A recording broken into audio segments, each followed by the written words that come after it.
ఇంకొక విషయం కూడా చెప్పాలి. ఇదే తల్లి గురించి చెల్లి గురించి కూడా నోటికొచ్చినట్టు సోషల్ మీడియాలో వైఎస్ఆర్సీపీ సోషల్ మీడియా హ్యాండిల్స్లోనే నోటికొచ్చినట్టు చాలా వల్గర్గా మాట్లాడి వల్గర్గా ఫొటోస్ మార్పింగ్ చేసిన రోజు కూడా జగన్మోహన్ రెడ్డి మాట్లాడలే.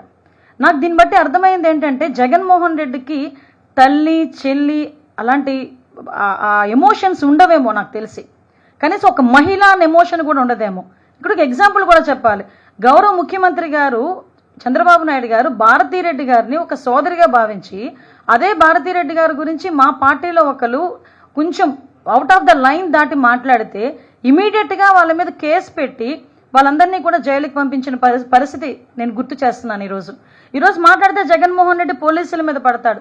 పోలీసులు మాకు పర్మిషన్స్ ఇవ్వట్లేదు, మా పోలీసులు మమ్మల్ని అడ్డగిస్తున్నారు, ఎక్కడ పడితే అక్కడ అడ్డగిస్తున్నారని ఇష్టానుసారంగా మాట్లాడతాడు. నేనేమంటానంటే జగన్మోహన్ రెడ్డి ఈ మధ్య కాలంలో జరిగిన యాత్రలు చూస్తానండి, సాధారణంగా మ్యాక్సిమం ఎక్కడెక్కడ దర్శి వెళ్ళాడు, పొగాకు రైతుల్ని పరామర్శిస్తున్నాను అని చెప్పాడు.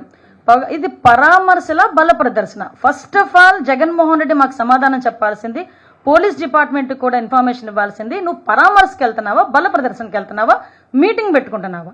నువ్వు పరామర్శకి వెళ్తున్నావు, మీరు ఎంతమంది వస్తారో చెప్పండి, మేము దానికి తగ్గట్టుగా మేము సెక్యూరిటీ ఇస్తామని చెప్పి మా డిపార్ట్మెంట్ వాళ్ళు అడుగుతున్నారు. మేము ఇంతమందే వస్తున్నామని చెప్తున్నారు, కానీ మీరు తీసుకున్నది ఏంటి? బల ప్రదర్శన చేస్తున్నారు. ఒక చనిపోయిన వాడి ఇంటికి వెళ్ళినప్పుడు కూడా మీరు బల ప్రదర్శన చేస్తారు. ఒక రైతులను పరామర్శించడానికి వెళ్ళినప్పుడు మీరు బల ప్రదర్శన చేస్తారు. లేదు ఒక గాంజాయి బ్యాచ్ని పరామర్శించడానికి వెళ్ళినప్పుడు మీరు బల ప్రదర్శన చేస్తారు. లేదు ఒక సంవత్సరం తర్వాత చనిపోయిన వ్యక్తిని ఇంటికి వెళ్ళి పరామర్శించడానికి వెళ్ళినప్పుడు మీరు బల ప్రదర్శన చేస్తారు.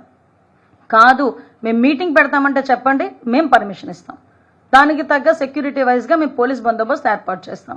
మీరు పరామర్శకి వెళ్తున్నారంటే మేము ఎప్పుడు కూడా హౌస్ అరెస్ట్ చేయలేదే, మేము ఎప్పుడు కూడా నో అనలేదే. మీరు ఎంతమంది వస్తారు? మీరు ఒక పర్ఫార్మా ఇస్తున్నాం, మీరు ఎంతమంది వస్తారు, ఎక్కడికెక్కడ దిగుతారు, ఎక్కడ హెలిప్యాడ్ పెడుతున్నారు, ఎన్ని కిలోమీటర్లు మీరు వెళ్తున్నారు, ఇదంతా కూడా క్లియర్గా రాసి ఇవ్వండి. దీనికి తగ్గట్టుగా మేమందరం కూడా మేము మీకు ఏర్పాటు చేస్తామని చెప్పేసి బందోబస్తు ఏర్పాటు చేస్తామని డిపార్ట్మెంట్ వాళ్ళు చెప్తే, డిపార్ట్మెంట్ వాళ్ళకి చెప్పేది ఒకటి, వీళ్ళు చేసేది ఒకటి. పోనీ ఏదో రకంగా చేస్తున్నారు కదా, మాకు తగ్గట్టుగా మేము బందోబస్తు ఏర్పాటు చేసుకోవాలి, పబ్లిక్కి ఇబ్బంది కలగకూడదు, జనాలకి ఇబ్బంది కలగకూడదు అని మా తాపత్రయం కొద్ది మేము పనిచేస్తూ ఉంటే తిరిగి పోలీసుల మీద నోటికొచ్చినట్టు మాట్లాడే పరిస్థితులు కనిపిస్తూ ఉన్నాయి. ఈరోజు మనం చూస్తే అండి, ఒక గాంజా బ్యాచ్ని పరామర్శించడానికి తెనాలి వెళ్తాడు. అసలు వాళ్ళందరూ పోలీసుల మీద తిరగబడ్డ ఒక గాంజా బ్యాచ్ గురించి తెనాలి వరకు వెళ్ళి సమర్థించాడంటేనే ఒకసారి జగన్ తాలూకా మానసిక పరిస్థితి మనం అర్థం చేసుకోవచ్చు. జూన్ 4వ తారీఖు 2024లో ఒక వ్యక్తి బెట్టింగ్ యాప్ల్లో డబ్బులు పోగొట్టుకుని సూసైడ్ అటెంప్ట్ చేసి 2-3 రోజుల తర్వాత చనిపోతే అతన్ని పరామర్శించడానికి ఒక సంవత్సరం తర్వాత వెళ్ళి 3 ప్రాణాలు తీసిన పరిస్థితి. ఈరోజు మనం ఆ క్యాన్వాయ్లో గనక అబ్జర్వ్ చేస్తానండి, వెళ్తున్నంతసేపు కూడా నెమ్మదిగా వెళ్ళటం, కావాలని అభివాదాలు చేసుకుంటూ వెళ్ళటం, తోపులాట్లు జరిగేటట్టుగా క్రియేట్ చేయటం లేదు. బండి కింద ఒక మనిషి పడిపోతే స్పృహ ఉండదా అండి? నాకు అర్థం కాదు. ఒక బండి కింద ఒక చిన్న కుక్కపిల్ల పడితేనే మనకు తెలుస్తుంది. అటువంటిది మనిషి తలకాయ బండి కింద ఉండి కనీసం పక్కకి తిరిగి లాగేసారే తప్పించి ఆ రోజు ఆ వ్యక్తిని కనుక ఇన్ టైంలో హాస్పిటల్కి తీసుకెళ్ళి ఉంటే డెఫినెట్గా అతను బతికేవాడు కదా.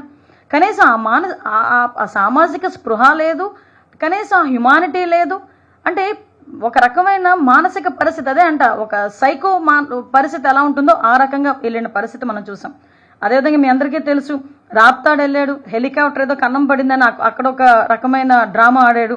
చిత్తూరు బంగారుపాలెం వెళ్ళాడు, అక్కడికి వెళ్ళి ఒక ఏకంగా మామిడి పళ్ళు అన్నిటిని తెలిసి రోడ్డు మీదకి తీసుకొచ్చి రోడ్డు మీద పడేసి పంటని నాశనం చేసేటట్టుగా తొక్కించుకొని వెళ్ళిపోయారు. దాని గురించి పాపం రైతు బయటకు వచ్చి ఆ రైతుకి ఈ రోజుకి కూడా డబ్బులు ఇవ్వకపోతే వాపోయిన పరిస్థితి. సంవత్సరం అంతా కష్టపడి పండించిన పంట